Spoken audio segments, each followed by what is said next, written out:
야, 이 부장! 네가 부장이면 땅이야? 뭐? 저 인간 저것들 쟤 오늘도 술술 풀리고 안 먹고 회수 갔냐? 내일도 신체 상태로 출근하겠구만. 아유. 고려 생활건강 술술 풀리고 음주전 한포가 당신을 지켜드립니다.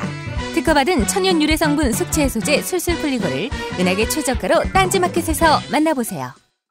한글도 남보다 빨리 깨치고 참 똑똑했는데 갈수록 실력이 뒤처지는 것 같아 걱정이에요. 혹시 초등학교 교과서 본 적 있어요? 어려운 어휘가 너무 많아요. 학교에서는 어휘 개념을 하나하나 설명해줄 시간이 정말 부족하잖아요. 그럼 어떡하죠? 내 아이의 어휘만큼은 내가 책임져야죠. 어휘 공부의 정성. 초등어휘 3000, 초등어휘 5000. 검색창에 초등어휘 3000을 쳐보세요.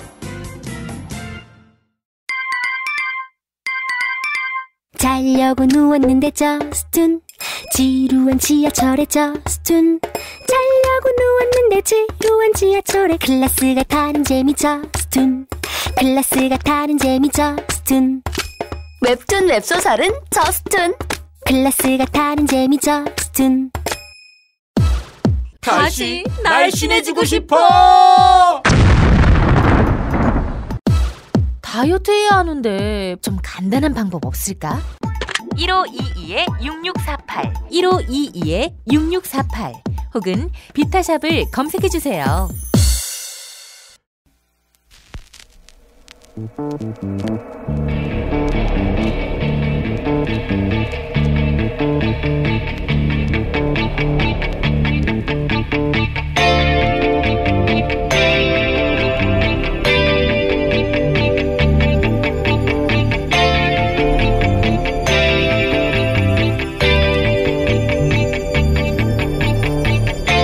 안녕하세요, 김어준입니다. 제20 정상회담이 끝이 났습니다. 이번에도 10만 명이 정상회담 내내 다양한 시위를 했습니다. 200개가 넘는 전 세계 국가 중 겨우 20개국 정상만 모여 밀실에서 중대한 문제를 결정한다는 발상에 반대하는 거죠. 물론 G20은 그 GDP 합이 전 세계 90%에 이르는 국가들로 따로 모일만 합니다. 하지만 먼저 잘 살게 됐다고 해서 나머지 국가들의 미래에도 영향을 미칠 사안을 대신 결정할 권리가 있는가, 이런 문제 제기를 하는 거죠. 할 수 있는 이야기입니다. 독일 한 환경단체는 이런 주장도 했습니다. 지금 유엔에서 130개국이 모여 핵무기 폐기를 위한 조약을 준비 중인데 정작 핵 보유국들이 여기 따로 모여 있어서 우리가 시위를 하는 것이다. 말이 되죠. G20의 시위대를 보며 그런 생각을 합니다. 세계적 고민을 함께 할 20개 국가 중 하나가 될 정도로 우리가 세계 보편 이슈에 관심을 가져왔는가? 그런 질문을 스스로에게 할 때가 됐다. 20개국 중 신문 국제면이 가장 작은 나라 중 하나가 우리나라일 겁니다. 김어준 생각이었습니다.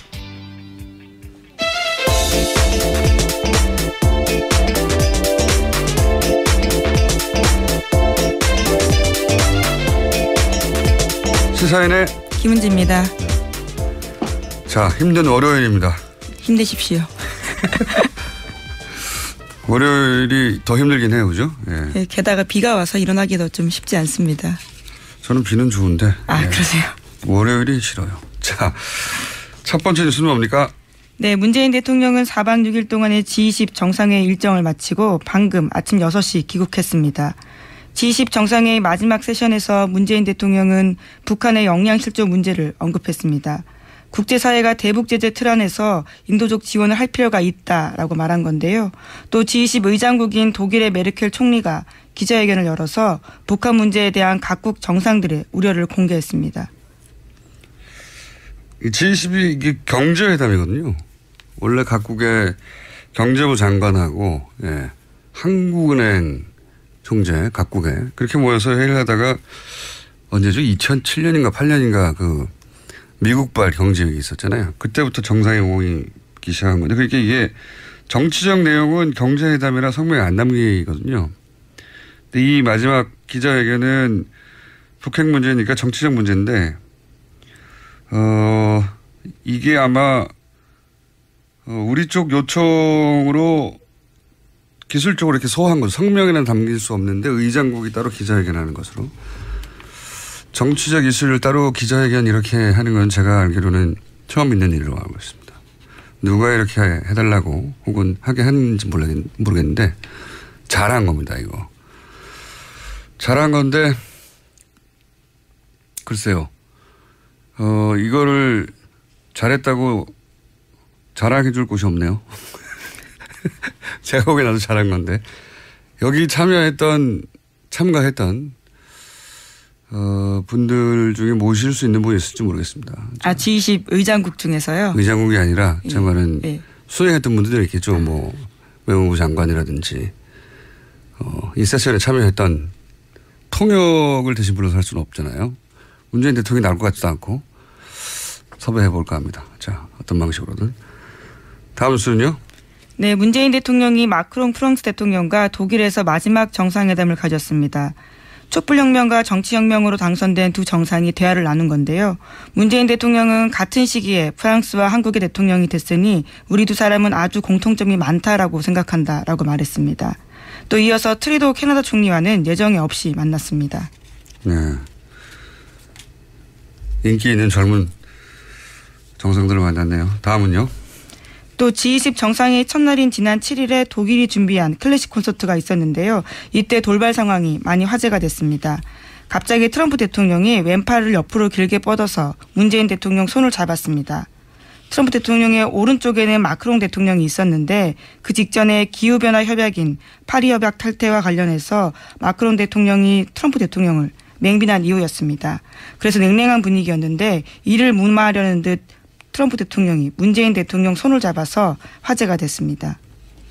그 뒤에 이제 시진핑 국가주석이 앉아서 한 장에 트럼프 대통령, 마크롱, 어색했던 마크롱 그리고 문재인 대통령 그리고 뒤에 시진핑 뭐 이런 한 장 안에 그런 구도가 다 들어있어서 이 사진이 화제가 됐던 거죠.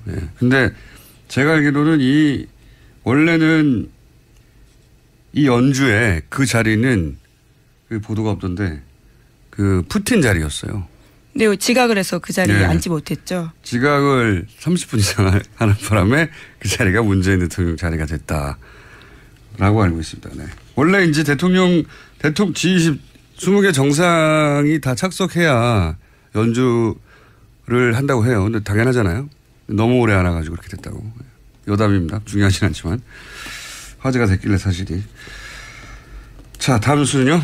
네, 이번 G20 정상회의 주요 의제에서 트럼프 미국 대통령은 고립을 자초했다라는 평가를 받고 있습니다.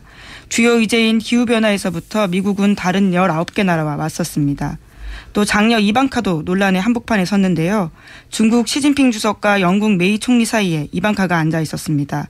트럼프 대통령이 인도네시아 대통령과의 양자회담을 위해서 자리를 비우자 대리 출석한 겁니다. 딸이라고 해서 이제 아빠 자리를 대신할 수 있다고 하는 발상은 미국 같은 나라에서는 참 믿기 힘든 수준의 이게 해프닝이에요, 사실. 어디서든 좀 믿기 쉽지 않은 말이 안 되는 얘기인데요. 거죠. 말이 안 되는 거. 백악관 고문이긴 하지만요. 그 자리에 앉을 수 있는 자격은 아닙니다. 전혀 아니죠. 국가 서열 넘버 2도 아니고 그냥 딸이거든요. 거기 앉아도 된다고 하는 아버지나 거기 실제로 다른 정상과 함께 앉아버리는 딸이나 그래서 실제 이번은 G20이 아니라 G19 플러스 1이라고 야유성이죠. 비꼬는 건데 그렇게 불리고 있어요. 처음에 누가 이 말을 했나 봤더니 BBC 특파원이 이렇게 표현을 했던데 기후변화 협약 탈퇴 이것 때문에 비난을 많이 받았어요. 유럽에서는. 그러면서 영국 언론도 비난을 했고 근데 이게 트럼프 공약이었거든요. 미국 석탄 산업 부흥을 내가 이렇게 다시 부흥을 시키겠다. 그러면서 이 기후변화는 거짓말이라고. 거짓말의 목적이 뭐냐. 미국 노동자들에게 불이익을 주려고 거짓말하는 거라고 황당한 주장을 했는데 지금 이제 본인의 공약을 실행에 옮긴 거죠. 그래서 파리 기후협약은 필요가 없다고 탈퇴를 해버린 거죠. 실제는 그 뒤에 뭐 큰 돈의 문제가 있다고 봅니다.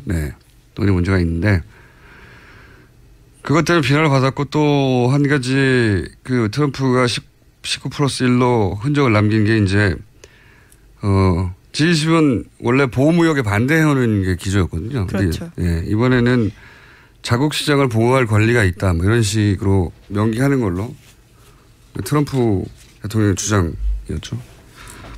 병기하는 것으로 약간의 전제 조건을 달고 이 문제는 저희가 잠시 후에 전문가 최동훈 교수님과 함께 좀 나눠보겠습니다.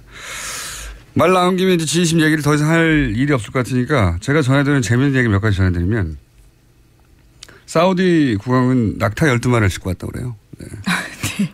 그 이유가 뭐냐고 했더니 국왕이 아침에 꼭 낙타젓을 먹어야 된다고. 신선한 낙타 우유를 매일 먹어야 해서 12마리를 싣고 왔다고. 뒤져보니까 언론 보도는 없더라고요. 그렇게 네. 많은 낙타가 필요한 건가요?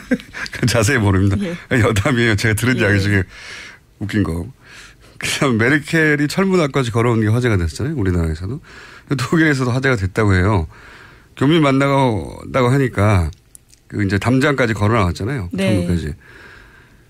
그 일이 있고 나서 이제 독일 관계자들 사이에서 화제가 됐던 게 그 담장까지 메르켈 총리가 걸어가서 누굴 만난 건 처음 있는 일이랍니다. 네. 그리고 이제 그 만난 이후에 했던 얘기가 거의 철문 앞까지 가서 정치인들을 연호 하는 걸 본 적이 처음이고 독일 정치인들은 그걸 겪어본 적이 없어서 뭐 질문이 많았다고. 그리고 또 한 가지 아주 많은 얘기를 들었는데 여기서 전달할 만한 재미있는 내용은 정상회담에서 이제 문재인 대통령 대화 스타일이 원래도 그렇지만 상대방 이야기를 끝까지 다 듣는 거거든요. 예. 다 듣고 난 다음에 이제 하나하나 논리적으로 반론하거나 설득하거나 하는 이런 논법인데 이 논법이 성공적이었다고 전해드렸는데 그중에서 제가 재밌었던 것은 일본은 예외였다고 해요. 일본은 만나자마자 위안부 문제는 절대 안 된다고 딱 못을 받고 시작을 해서 예. 아베가 당황을 했었다는 전언을 들었습니다. 이 이야기를 전언이 아니라 직접 참석했던 당사자로부터 들어야 되는데 저희 사회를 해볼게요. 이건 재밌죠. 예. 화법을 바꿔가면 했다는 그런 얘기 외에 동백나무 공수한 것도 큰 화제였죠. 네, 그렇죠. 예. 김정숙 여사가 직접 심었습니다. 대단한 디테일, 대단한 상징이었다고 보는데. 자, 뭐 그 정도로 G20에 관련된 여담은 마무리하고요. G20에서 이제 결정되지 않은 것, 우리에게 미칠 영향들, 이건 저희가 잠시 후에 전문가들과 얘기 나눠보겠습니다. 자, 다음 주는요? 네, G20 정상회의 참석과 문재인 대통령의 외교 성과에 대한 야당의 평가가 엇갈리고 있습니다. 자유한국당과 바른정당은 호평을 했습니다. 반면에 국민의당은 외교 난맥을 보여준 빈약한 성과라면서 평가절하했습니다. 한번 자유한국당이 갑자기 이렇게 호평을 한 것은 정우택 원내대표하고 대여 전략이 다르잖아요. 홍준표 대표가. 예, 그렇죠. 대통령 외교활동 중에는 청와대에 대한 비판 자제하겠다라는 게 홍준표 대표의 의중입니다. 예. 그래서 이렇게 갑자기 논평이 평상시하고 다르게 정반대로 나온 게 아닌가. 홍준표 대표 의중이 담긴 것 같고. 네, 물론 한미일 공동성명은 1994년 삼국 정상회담 이후에 처음이다라는 게 있거든요. 이제 그러다 보니까요. 거기에서도 의미를 짚어주고 있습니다. 한미일 공동성명은 사실 마음에 드는 건 아닌데 명확한. 똑같은 일을 비슷한 논리로 얼마든지 비난하거나 칭찬할 수 있거든요. 근데 이제 이거 자체는 이제 홍준표 대표가 대여 전략을 이렇게 잡아가겠다고 하는 걸로 보여지는 거고요. 바른정당도 외유 기간 중에는 비판을 자제한다 얘기를 했었었죠. 예. 네.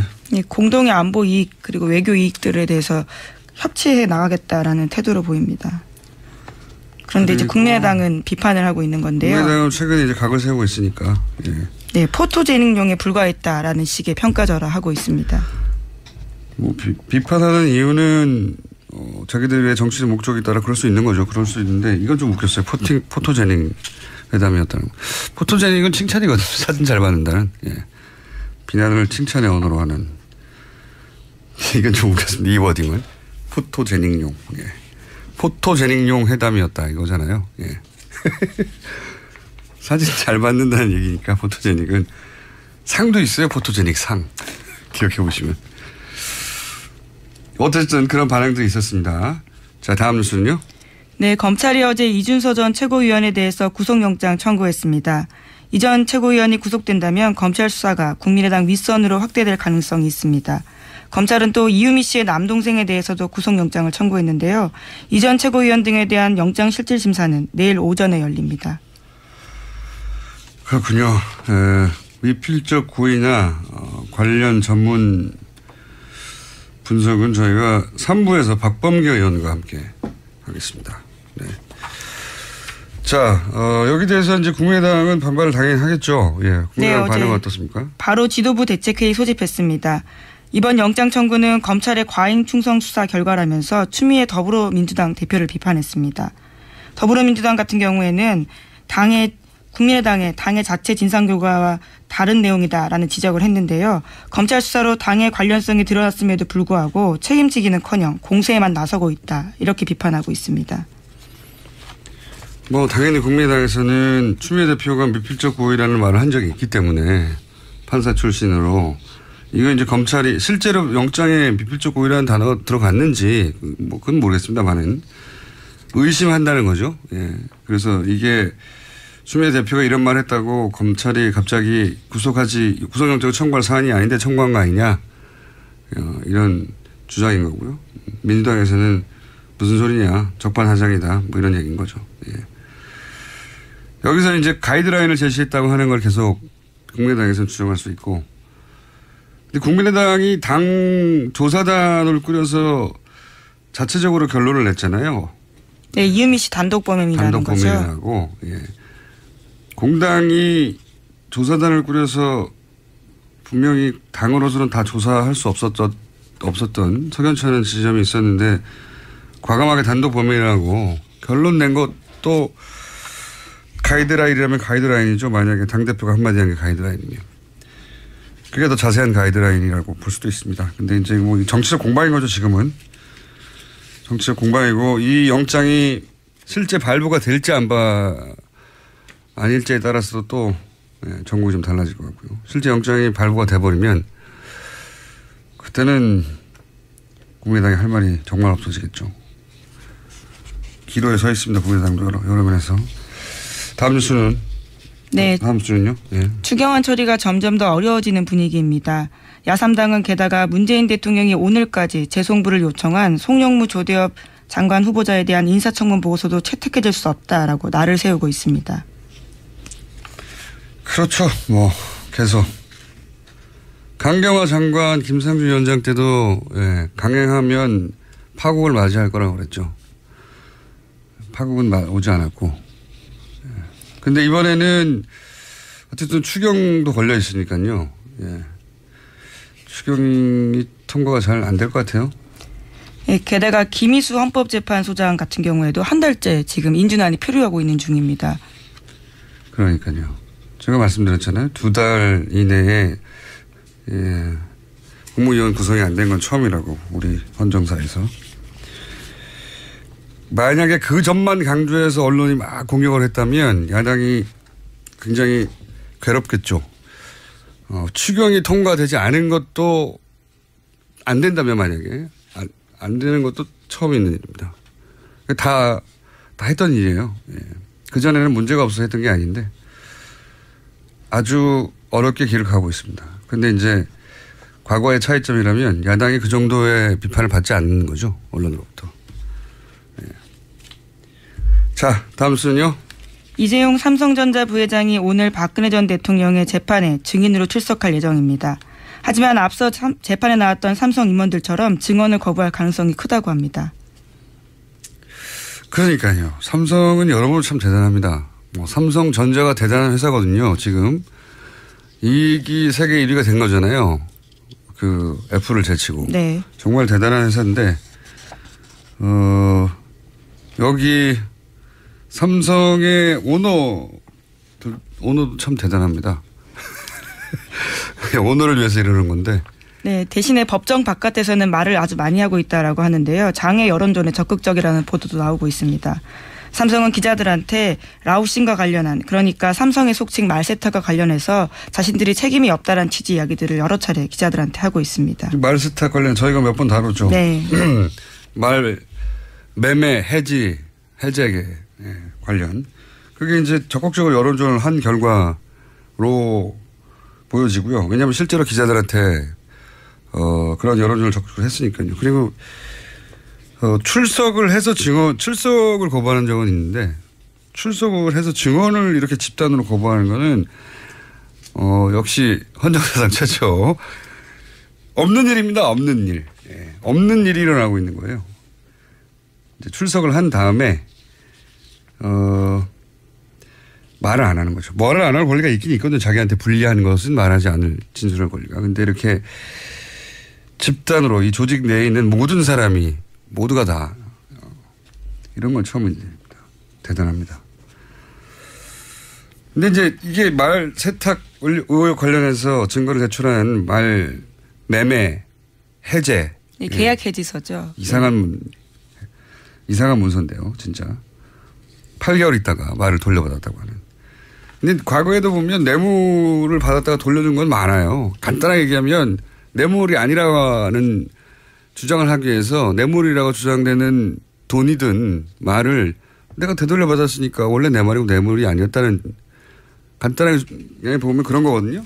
그 당시 행위만으로 충분히 뇌물죄는 입증이 가능합니다. 되돌려준 건 의미가 없거든요. 그러니까요. 뇌물이었다가 되돌려준 뇌물 사건 되게 많아요.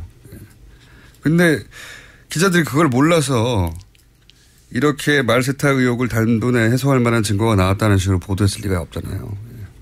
여론조사의 결과라고 봅니다. 저는. 그런 보도가 한두 차례 크게 있었는데. 자, 시간이 다 됐나요? 네. 제목 정도 읽고 지나갈 수 있을 것 같습니다. 하나. 네, 지난 8일 박근혜 전 대통령이 구속된 지 100일이 됐다라고 하는데요. 박근혜 전 대통령 구속 생활에 대해서 동아일보가 아침에 짧게 기사가 나왔습니다.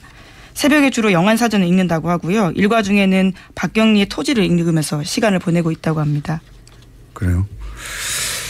일간지는 아닌데 일요신문에서 최근에 굉장히 재밌는 이게 사실관계를 확인하기가 일단 취재원을 확인할 수 없으니까 잘 모르겠는데 그런 일요신문의 보도가 지난주에 있었어요. 그러니까 영어사전 그 얘기도 나오지만 벽을 보고 알 수 없는 우리말도 아니고 영어도 아닌 말을 벽을 보고 중얼거리는 걸 교도관들이 몇 번 봐서 그 외에 이상하다고 생각되는 행동들이 몇 가지 있다고 일요신문이 보도를 했더군요. 네, 이 기사에 따르면 아직까지 건강에는 심각한 이상은 없다라고 합니다. 몸 말고. 예, 정신건강의학과 의사와는 상담한 적이 없다라고요. 보도하고 있습니다. 일요신문을 한번 자세히 보시고 내일 한번 요약해서 전달해 주는 것으로. 그런 기사가 나왔어요. 예, 이거 제가 말씀드리는 건 동아일보 기사입니다. 그래요? 이상의 행동으로 비춰진다고 하는 게 몇 개 있었습니다. 네. 몇 개 있었는데 그 중에 제가 하나는 말씀드리고 벽 보고 알아들 수 없는 방언인데 말이죠. 사실관계는 저도 일요신문에 의하면이라고밖에 전달할 수가 없네요.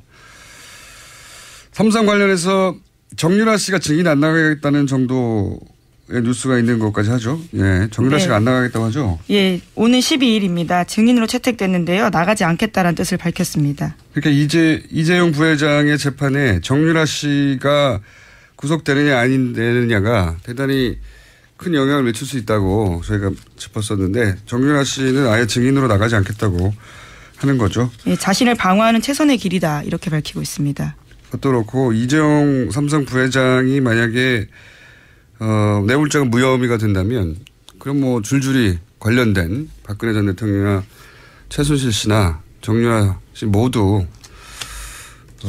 형이 확 줄어들겠죠. 예. 자, 오늘 여기까지 하겠습니다. 지금까지 시사인 김은지였습니다. 감사합니다. 골반 잡자 바로 잡자 바디로직 허리 통증 바로 잡자 바디로직 2017년 쿨 썸머 바디로직 라이트 출시. 통기성이 좋아 땀 걱정 없이 한여름에도 쾌적하게.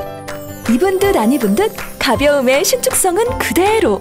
자세가 좋아지는 골반 교정 타이즈 바디로직 검색창에 골반 교정 바디로직 라이트. 아무도 묻지도 따지지도 않고 가입하셨다고요? 보험은 너무 어려워요. 걱정 마십시오.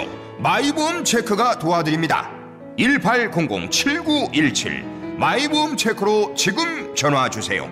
1800-7917. 이미 가입한 보험이나 신규 보험도 가장 좋은 조건을 체크해서 찾아드립니다.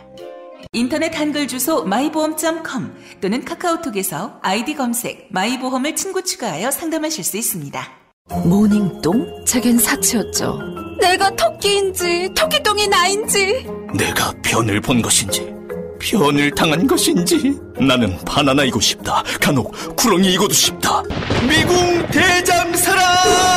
빅똥의 추억 미궁 대장사랑이 찾아드립니다. 혈중 콜레스테롤 개선과 배변 활동에 도움을 주는 건강기능식품입니다. 검색창에 미궁 대장사랑. 미궁 장사랑 이름 바꿨어요. 프로바이오틱스 12종 추가. 미궁 대장사랑.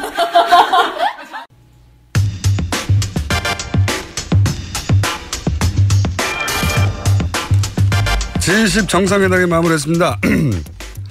자, 어떤 성과, 어떤 과제를 남겼는지 잠깐 짚어보겠습니다. 문재인 대통령 외교안보 자문그룹에서 활동했던 연세대 정치외교학과 최종권 교수님 스튜디오에 직접 나오셨습니다. 예, 안녕하십니까. 최종권입니다. 예. 자, 방금 저희 마이크에 이어폰이 거치돼 있어가지고 저희 얘기를 막 시작하려고 그러는데 스텝이 뛰어들어가지고. 아, 예. 전 제가 뭐 잘못한 줄 알았어요. 끌려나가시는 줄 알았죠. 네네. 잠깐 해프닝이 있었습니다. 네. 자, 일단 G20 이번 정상회담을 몇 줄로 전문가 입장에서 요약하면 어떤 정상회담이었습니까? 세 가지로 볼 수 있을 것 같아요. 하나는. 말씀하셨잖아요. 4가지 나올 것 같은데. 세 가지입니다. 하나는. 3가지입니까? 앞으로 세계 국제정치의 지도력을 어떻게 발휘해야 다른 국가 혹은 이 국제사회로부터 존경을 받을 수 있겠는가라고 하는 문제 하나고요. 네. 두 번째는 과연 미국의 지도력은 국제무대에서 어떻게 진행될 것인가라고 하는 거 하나고. 네. 세 번째는 우리나라인데요. 우리 대한민국 대통령 문재인 대통령께서 소위 많은 지도자들로부터 뭐 회담 제의도 받고 또 그렇게 말씀 많이 하셨는데 그렇게 갑자기 대한민국이 매력적인 국가가 된 그 근본적인 원인은 무엇인가. 다른 사람들이 왜 만나자고 했는가. 이게 그렇게 흔치 않은 일입니까? 실제 우리끼리 그냥. 이를테면 가장 최근에 했었던 그 박근혜 대통령 전 대통령이 갔었던 아마 러시아로 기억하고 있는데요. 그때 G20 회의에서는 4번 정도밖에 정상회담을 안 했다고 하네요. 그러니까 그렇군요. 근데 지금 우리는 거의 다 했다고 하니까요. 그러니까 거꾸로 말씀드리자면 우리는 갑자기 이렇게 매력 국가가 되었는가라고 했었을 때 아마 개인적으로 문재인 대통령의 매력적인 요소도 있을 수 있겠다고 하지만 아마 제 생각에는 대한민국 민주주의에서 온 것 같아요. 우리가 촛불 시위했고 탄핵시켰고 그리고 민주주의의 원칙과 헌법성 투명성 이런 것을 매우 평화적으로 이행한 소위 촛불혁명이라고 해서 우리나라가 민주주의의 모범 국가가 됐다. 광장 민주주의 국가가 됐다. 해서 이 다른 나라들이 상당히 관심을 갖는 것 같기도 하고요. 그거는 우리끼리 과거에는 별거 아닌 사안으로 세계가 뭐 주목하고 있다는 호들갑을 뜬 적은 많은데 이번에는 거꾸로 우리가 생각하는 것보다 훨씬 크게 관심 있게 지켜봤어요. 예, 저도 뭐 외국 좀 다니는데. 그러시죠. 거기 이렇게 보면요. 소위 그 촛불 캔들라이트 레볼루션 그러니까 촛불 혁명의 근원이 무엇이냐. 왜 이렇게 사고가 안 났냐. 오랜 시간 이게 어떻게 가능했느냐. 이렇게 상당히 사람들이 관심을 많이 가져요. 며칠 전에 유럽 다녀오시지 않았습니까? 쓸데없이. 네. 그래서 섭외가 어려웠는데.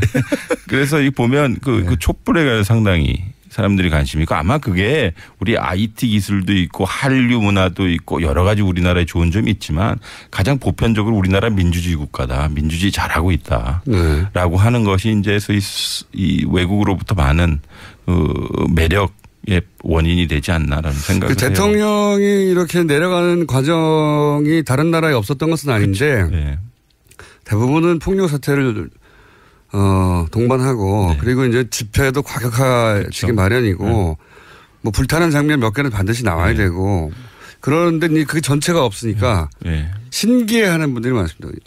그래서 뭐 독일에서도 민주주의를 다시 배워야 한다 한국에게 뭐 그런 기사도 많이 났었고 뭐 그런 이유가 호기심이 있을 것 같아요. 각국의 정상들이. 누구길래 이렇게 된 건가? 그렇죠. 예. 그리고 이 소위 촛불 시민의 명령을 받아 혹은 지지를 받아 당선된 대통령은 누구인가라는 그렇죠. 개인적 수준의 호기심도 있겠지만 이 대한민국을 대표한 이 정상이 과연 이 무엇을 대변할 것인가. 그러니까 대한민국의 가치가 무엇인가. 이 상당히 중요한 것 같아요. 그래서 이 말씀드렸던 첫 번째, 두 번째 원인과 좀 이 총평과 좀 연관이 되는 것인데요. 그러니까 첫 번째니까 어떠한 지도력을 발휘하는 국가가 이 국제사회에서 존경을 받겠는가. 이건 아마 좀 힘들고 고단해도 다자주의, 여러 국가가 협의하고 상대방 국가의 그 여러 가지 환경에 대해서 좀 고려하고 이 좀 다자적으로 좀 이렇게 협의하고 협력하는 그런 지도력. 요번에 좀 독일이 좀 많이 보여줬다고 좀 생각을 하고요. 요즘 국제무대에서 독일 위상이 미국 때문에서 그런 것도 있는데 점점 올라가는 것 같아요. 그죠? 독일은 일단 깨끗한 국가가 됐죠. 왜냐하면 두 가지 측면인데요. 환경적인 측면에서 탈핵하고 그리고 여러 환경 문제에서 스탠다드를 높이긴 했어요. 두 번째는 역사적으로 상당히 깨끗한 국가가 됐어요. 그러니까 통상적으로 저가 유럽을 좀 갈 때 너희들은 좋겠다. 니들은 독일이 있잖아. 우린 일본이 있는데. 왜냐하면 독일의 변화 없이는 오늘날의 유럽 연합도 없었을 것이고요. 세계 전쟁도 없었을 것이고. 세계 전쟁의 2차 대전의 주역으로서 그 과거를 이 정도면 독일이 완전히 청산했다. 인정해 줄 만큼 했죠. 노력을 실제. 그리고 계속 청산하려고 하고 지금도 하고 있고요. 끊임없이 자기가 잘못했다고 주장하는 국가이니까요. 중고등학생 아직도 아이슈비츠 보내고요. 그렇죠. 그래서 이런 것을 보면 이 소위 도덕적, 규범적 지도력은 어디서 오는가. 이 국제정치에서 결국은 이 보편적 우리 가치를 많이 이야기하는데 인권과 같은. 그런데 이것을 어떻게 상대방 국가에게 협력을 시키고 확대시킬까라고 했을 때는 힘을 가지고 할 수도 있겠지만 이 정당성과 정통성을 가진 협의와 협력을 통해서 설득하는 이 힘은 이 독일을 상당히 우리가 자세히 봐야 될 것 같고요. 그 반면에 이제 미국의 이 여러 가지 낯설은 모습들을 우리가 19+1이라고 이번에 G20에서 볼 수 있었죠. 이를테면 어떻게 보면 USA가 아니라 유나이티드 스테이츠 에메레트라고 요새 여기 농담을 한다고 하더라고요. 미국에서는. 그러니까 상당히 딸을 거기 안 친다거나 혹은 19개 국가들이 다 당연히 이 찬성하는 부분, 파리 기후 협약하고 기본적 가치라고 하는 자유무역 협정에 대해서 공정무역을 들이대면서 반대한다는 것인데 사실상 그럴 수도 있겠죠. 자기 나라의 이익을 위해서는. 근데 이 두 가지라고 하는 것, 이 자유무역 협정과 기후 협약은 미국이 마치 국시처럼 받들었던 그래서 추진했던 맞습니다. 이 글로벌 아젠다였거든요. 근데 이것을 갑자기 하루아침에 뒤집었다라고 하는 것을 자기들이 다른 나라에 요구했던 거예요. 그렇죠. 그러니까 미국의 패권적 지도력에 좀 변화가 생기지 않을까. 아마 그 변화가 생긴다면 그 첫 번째 이 광경을 우리가 이번에 함부르크에서 목도하지 않았나라는 생각이 들어요. 미국의 영향력이 점점 국제 무대에서 과거에 비해 상대적으로 줄어드는 게 틀림없는 것이 트럼프 대통령이 만든 변화이기도 하지만 이렇게 19+1로 조롱을 다른 모든 국가들 거기 참여한 국가들 중에 특히 유럽 국가들은 이 트럼프 행동에 대해서 비난 쪽에 보도를 굉장히 많이 했거든요. 그렇죠. 그리고 메르켈 총리가 그런 얘기도 했죠. 미국이 이렇게 만들어 놓은 세계 질서에서 미국 니네만 빠지려고 하고 있다. 그러면서 메르켈 총리가 또 부상하는 점도 있지 않습니까? 이 독일의 역할 미국하고 독일의 관계는요. 한국하고 미국의 관계보다 더 특별해요. 그래요. 이를테면 이 소위 나치 독일이 패망한 이후에 그것을 점령한 국가가 미국이고요. 그렇죠. 그리고 오늘날 독일이 부상하는 데 있어서 마샬 플랜이라고 해서 이 2차 세계대전 끝나고 나서 강력한 원조를 해줬고요.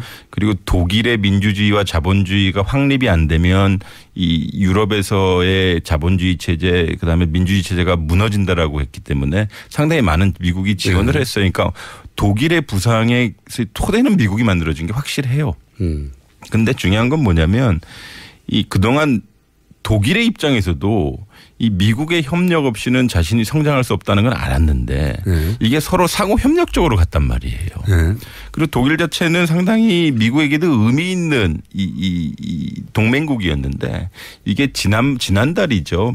G7 그러니까 세계에서 가장 센 7개 국가들이 모여서 회의를 했는데 역시 여기서도 이 독일이 미국과 많은 것을 부닥쳐요. 근데 우리한테 함의하는 게 많아요. 트럼프가 지금 독일에게 두 가지를 요구해요.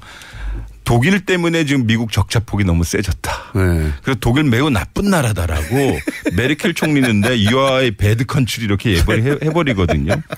그리고 얘기했듯이 독일이 상당히 EU에서 지도자적인 국가이기도 하고 경제적으로도 그렇고 세계적으로 소위 클라이밋 체인지 기후변화에 대해서 상당히 많은 공을 들여서 파리 협약을 만들었거든요. 실제 독일이 또 인도적 차원에서 그 목소리를 크게 낼 수 있는 이유가 난민 문제도 가장 적극적으로 받아들여서 전 세계에서 난민 안 받는데 독일이 최대 규모로 받았거든요. 근데 그 트럼프는 그 메르켈의 그러한 정책을 보고 미친 정책이라고 그랬어요. 크레이지 폴리시. 그래서 이 메르켈 총리가 야 이제 미국 없는 유럽 혹은 유럽 국가들끼리 협력해야 되는 시대를 준비해야 된다라고 발언을 해버렸고 상당히 이게 본인한테 크게 와닿나 봐요. 왜냐하면 이제 9월달에 독일에서 총선을 하는데 이게 기민당하고 기사당, 그러니까 기독민주당하고 기독사회당이 연정을 해서 하는데 총선 공약집에. 지난 총선에서는 미국은 매우 중요한 친구라고 했는데. 우리처럼 한미동맹 맨날 강조하는 거. 그렇죠. 근데 이번에는 그냥 파트너. 사실 격을 좀 낮췄고요. 그리고 이 미국 없는 유럽 혹은 유럽끼리 이 협력해야 되는 이 앞으로 시대를 준비해야 된다는 그 발언 자체를 총선집에 넣어버렸어요.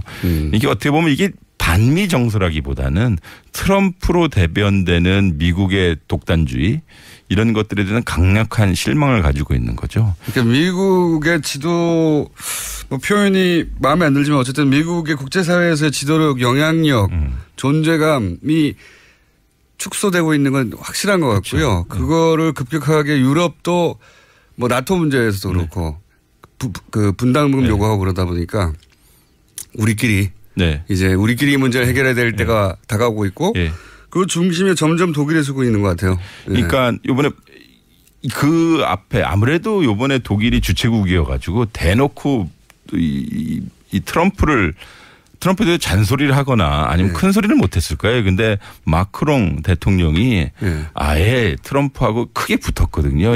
왜냐하면 파리 기후협약이니까 이 기후협약을 지켜야 된다고 아주 크게 붙긴 했는데 이런 걸 보면 이제 앞으로 프랑스와 독일의 이 강력한 연대, 그 연대의 기본은 가치라고 하는 거예요. 어떤 이익도 중요하지만 앞으로 국제사회를 이러한 방법으로 끌고 나가야 된다라고 하는 크게는 두 가지인데 일종의 글로벌 아젠다라고 하는 기후협약. 그다음에 두 번째는 이것을 해결하는 방법. 일방주의가 아니라 다자주의로 가야 된다라고 하는 이 유럽의 전통적인 정책하고 트럼프류의 독단주의, 패권주의가 아무래도 많이 부딪힐 것 같아요. 재밌습니다. 해설을 해 주시니까. 자, 그러면 여기서 궁금해지는 것은 다자 외교라고 하면 우리가 이제 전 세계는 미국 90% 나머지 중국, 일본 정도 있고 나머지 국가는 없는 것처럼 얘기를 해왔거든요. 아예. 그럼 이제 이런 유럽과의 관계도 더 강화해야 할 텐데 메르켈 총리하고 그 문재인 대통령이 케미가 좋은 것처럼 언론에서 보도돼서 단순한 에피소드 몇 개로 뭐 같이 걸어 나와서 손잡고 교민들을 만났다느니 이런 몇 가지 에피소드로 얘기가 나왔는데 보시기는 어땠어요? 실제? 제가 듣기로는요. 원래는 두 분 정상께서 그냥 함부르크에서 이 다자회담 하면서 그냥 잠깐 나와서 인사하고 그 정도를 예상을 했었다고 하는데요. 근데 메르켈 총리가 문재인 대통령 당선되시고 나서 무조건 베를린에 모셔야 한다라고 자기의 모든 일정을 클리어할 테니까 문재인 대통령을 여기 베를린 수도에 모셔서 양자회담하고 함부르크로 가는 그런 일정을 요구했다고 합니다. 이 두 가지인 것 같은데 앞에도 말씀드렸다시피 메르켈 개인이 민주주의에 대해서 상당히 강력한 신봉자예요. 그리고 우리 아시아 지역에서 이 촛불과 같은 시민 혁명과 같은 일이 벌어져서 그것을 대변하고 당선된 사람이 누군가라고 하는 개인적인 호기심이 있었을 것이고요. 두 가지 아젠다는 이 문재인 대통령과 메르켈 총리가 국정과제로서 추진하고 있는 것인데요. 하나는 탈원전 같은 거 있지 않습니까? 이 부분은 두 정상이 상당히 공유하는 아젠다이고 또 다른 하나는 자유무역에 관한 미국과의 환경이에요. 상황인데. 압력받고 있는. 네, 둘 다 압력을 세게 받고 있는 것인데 이것을 어떻게 이제 서로 해결해 나갈 것이냐라고 하는 것이고 근본적으로 제가 아는 한 독일 전문가들 그러니까 독일 안보 전문가 통일 전문가들은 이렇게 얘기해요. 한국 사람들이 우리 독일보다 독일 통일에 대해서 더 많이 알고 있다. 왜냐하면 지난 한 30년 동안 독일 맨날 연구했거든요. 맞아요. 그러니까 이제 독일에서는 그 통일 이후에 통일 독일 사회를 연구하고 있는 것인데 그러니까 그런 면에서 보면 우리 독일이 과연 한국에 무엇을 해줄 수 있는가 이것이고. 그러니까 한국이 독일의 통일에 대해서 관심을 가진다는 것도 잘 알고 있고. 그렇죠. 네. 중요한 건 이겁니다. 문재인 대통령 정권이 이제 북한에서 비핵화를 추진하려고 하고 있는데 EU를 중심으로 이란과 협상에서 비핵화에 성공했죠. 가고 있는데 거기 네. 독일이 주축을 했거든요. 네. 그래서 독일 일종의 지도자 역할을 했는데 거기에 대해서 노하우를 서로 공유할 수 있는 점도 많고요. 그 점도 있네요. 네. 이란의 비핵화는 사실은 성공 모델이라고 그렇죠. 오바마가 네. 자랑하는 거고 그렇죠. 북한은 대실패라고 내세울 게 하나도 없는. 근데 여기서 우리가 알아야 될 것은요. 이익이라고 하는 것은 우리 보통 한미동맹 차원에서 생각하는데 그건 상당히 중요한 이익이기도 해요. 그런데 그 이익은 상당히 군사적인 관점에서 우리 많이 보거든요. 근데 국제정치라고 하는 것이 몇 가지 관점에 따라서 바뀌기도 해요. 우리가 보통 유럽과 같은 국가 이야기할 때는 가치도 상당히 중요해요. 네. 그다음에 두 번째는 지식 공유도 상당히 중요하거든요. 네. 근데 이런 것들은 기본적으로 상대방이 제가 나랑 비슷한 민주주의 국가네. 나하고 좀 이렇게 좀 뭔가 좀 통하는 국가네라고 생각을 할 때 더 원활하게 되는 것이거든요. 그래서 터키하고 네. 유럽이 잘 안 되죠. 그러니까요. 그러니까 네. 종교적인 문제도 있지만 저기는 뻑하면 네. 쿠데타가 벌어지고. 사람들 잡아서 네. 감옥에 쳐놓고. 근데 제 입장에서 독일의 입장에서 봤었을 때도 나의 파트너 국가는 예를 들어서 한국이 제도적으로 투명해야 되고요. 내가 독일 국민의 세금을 받아서 행하는 외교 행위인데 이것이 인풋이 한국에 들어갈 때 상당히 투명하게 이 영향력이 있길 바라는 것이죠. 그러니까 이게 인지상정인데 그런 면에서 봤었을 때 대한민국을 강하게 하는 건 정말 민주주의인 것 같아요. 또 하나 메르켈 총리가 문재인 대통령에게 어떤 일종의 동질감이나 네. 지금 우리가 비슷한 처지 아니냐를 네. 느꼈을 법한 대목이 메르켈 총리가 동독 출신이거든요. 그렇죠. 예. 네. 그 문재인 대통령의 이제 부모님들이 그 탈북이 아니죠. 그때는 피난민. 예, 피난민 출신이라 보면 이제 정상끼리 만날 때는 자료를 다 주잖아요. 그렇겠죠. 기본적으로 예, 예. 자료를 다 주는데 그런 데서도 동질감을 좀 느꼈을 것 같고요. 그리고 독일 언론도 사실 한국 촛불에 대해서 굉장히 많이 다뤘으니까 그렇죠. 예, 그 과정을 통해 당선된 당신이 누군가 하는 궁금증도 있었을 것 같고 그렇죠. 또 직접 만나보면 첫 만남, 두 번째 만남에서 문재인 대통령 싫어하는 사람은 별로 없어요. 맞아요. 예. 네, 맞습니다. 그런 점들이 상승작용을 일으키지 않았을까. 예, 예. 실제 메르켈 총리가 유럽에서는 가장 중요한 지도자 중 한 사람은 부상한 지 오래됐지 않습니까? 그리고 메르켈 총리의 행보가 상당히 재밌는 게 특히 우리 관점에 있어서는요. 우리 한일 관계에 있어서 위안부 문제 상당히 큰 이슈지 않습니까? 네. 이 메르켈 총리가 동경에 가서요. 한 1년 전인가 2년 전에 일본 사람한테 대놓고 얘기해요. 위안부 문제 같은 거 해결하지 않으면 일본은 도덕적 으로 지위를 갖는 국가가 되지 않을 것이다. 국제사회에서. 그러게 상당히 우리에겐 마음에 참 잘 드는 총리이고 이게 어떻게 보면 도덕적 가치, 규범적 가치, 그다음에 보편적 가치에 상당히 부합하는 지도자라고 하죠. 알겠습니다. 그러니까 트럼프가 불편하겠죠. 예. 불편하겠고 우리하고는 접점이 많이 있을 수 있다. 네. 이건 또 어떻습니까? 일본 뭐 다른 나라도 그렇지만 네. 가장 격돌하는 그 이슈가 있는 나라 중에 하나 일본 아닙니까? 네네. 일단 위안부 문제는 네. 뭐 대놓고 절대 안 된다고 선언부터 하였기 네. 때문에 네. 이 한일 회담도 관심을 많이 가졌는데 관련 보도는 별로 없어요. 어떻게 보셨어요? 일단은 문재인 정부의 일본 정책은 대일 정책은 두 가지인 것 같아요. 하나는 소위 쉽게 말씀드려서 일본에게 삐지지 않겠다. 뭐냐면 박근혜 정부는 위안부 문제 해결해 주지 않으면 나 너랑 만나지도 않고 대화하지도 않고 소위 왕따 놓을 거야 우리 스스로 요거였거든요. 그러니까 위안부 문제가 한일 관계의 대부분을 이렇게 하이제크 납치한 듯한 모습을 보였어요. 일종의 블랙곡처럼. 실제로 사인해줬어요. 근데 끝에 가서는 결국 그러한 일이 벌어졌죠. 이거 12월 28일 위안부 합의라고 하는 국민의 정서를 받아들이지 못하는 걸 됐는데 근데 문재인 정부는 어차피 이 일은 터진 것이고 이것은 국민 정서가 받아들이지 않으니 개선해야 된다라고 하는 것이거든요. 즉 개선해야 되는 근본적인 이유는 대한민국 국민이 받아들이지 못하는 것도 있지만 보편적 인권 가치에 부합하지 않는다는 것이죠. 보편적 인권 가치라고 하는 건 두 가지예요. 하나는 이 피해자의 정서와 합의를 하지 않았다라고 하는 것이고 여성 인권을 보호하지 못했다라고 하는 것인데요. 요거는 유엔도 역시 재합의하고 재협상을 하는 것이어서 이건 반드시 짚고 넘어가겠다라고 하는 것이죠. 근데 한일 관계가 위안부 문제만 이야기하는 관계이고 싶지는 않다. 그러니까 우리가 북한 문제 그다음에 경제 문제 사회 문제에서는 계속 교류 협력을 해야 되는 것이다. 즉 이렇게 함으로써 어떤 일이 벌어지냐면 한일 관계의 소위 정상적인 미래를 위해서는 위안부 꼭 짚고 넘어가겠다. 이게 문재인 대통령의 개인적 신념이기도 해요. 그러니까 인권 대통령으로서 그다음에 여성에 대한 소수자에 대한 것 그리고 또 하나는 일종의 그 당시에 작은 세월호였던 거죠. 뭐냐면 국가가 국민 특히 여성의 인권을 보호해주지 못했다라고 하는 것이어서 이거 반드시 짚고 넘어가겠다는 거죠. 즉 뭐냐면 역사 문제이기도 하지만 지금까지 연속적으로 이어지는 인권 문제의 대표 사례로서의 위안부 문제를 해결하지 않으면 대한민국 민주주의도 말이 안 된다는 거라고 믿고 있는 것 같아요. 그래서 이걸 좀 강력하게 했죠. 물론 근데 아베는 12월 28일 위안부 합의를 이행하셔야 됩니다라고 했는데 이걸 아예 문 대통령께서 그냥 바꿔 간 거예요. 이거 이대로 안 돼. 그러면 한일 관계 정상적으로 발전 안 돼. 이거거든요. 제가 듣기로는 보통 그 정상회담은 문재인 대통령 스타일상 상대방 이야기를 듣고 다 듣고 나서 천천히 반박하는 방식으로 진행되는데 그 한일 회담만은 이 문제부터 먼저 이건 안 돼라고 못 받고 시작했다고 하더라고요. 근데 못은 박았지만요. 나온 결과는 우리한테 그렇게 나쁘진 않아요. 첫 번째 이 위안부에 대해서 확실히 우리 자세를 다시 한번 상기시켜줬음에도 불구하고 한국과 일본 사이의 셔틀 외교 정상회담은 언제든지 할 수 있게 하고 기능적 협력은 계속 가야 된다라고 하는 것이거든요. 그게 아마 한일 관계의 이 현실이 될 수도 있겠죠. 우리 위안부 문제 때문에 우리 한일 관계 소위 쫑나는 건 아니니까요.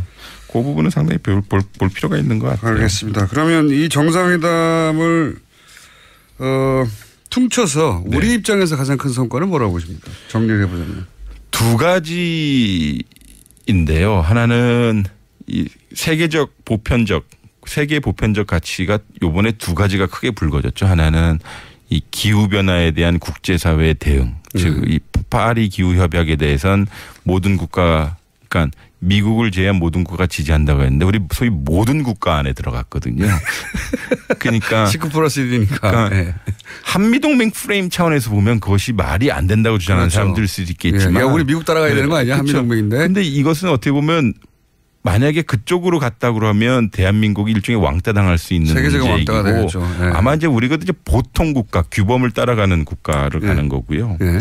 또 하나는 이제 자유무역 가겠다는 것인데 이제 미국이 얘기하는 공정무역보다 우리나라 이익이 극대화된 자유무역 요구 하겠다는 것이고 그리고 이제 부차적으로 이제 대한민국 정말 매력적인 국가가 된 이유가 말씀드리지만 결국은 우리 시민의 힘으로 이 부정한 정부를 교체했다라고 하는 것 하나, 그다음에 공정한 선거, 투명한 선거를 통해서 새로운 대통령을 뽑았다는 것 둘, 그 대한민국 민주주의가 강해진 것 이거 역시 보편적 가치여서 좀 대한민국이 이제 보통스러운 국가가 되는 것이 보통스러운 아닌가라고 생각을 했습니다. 보통스러운 국가는 일본의 목표인데.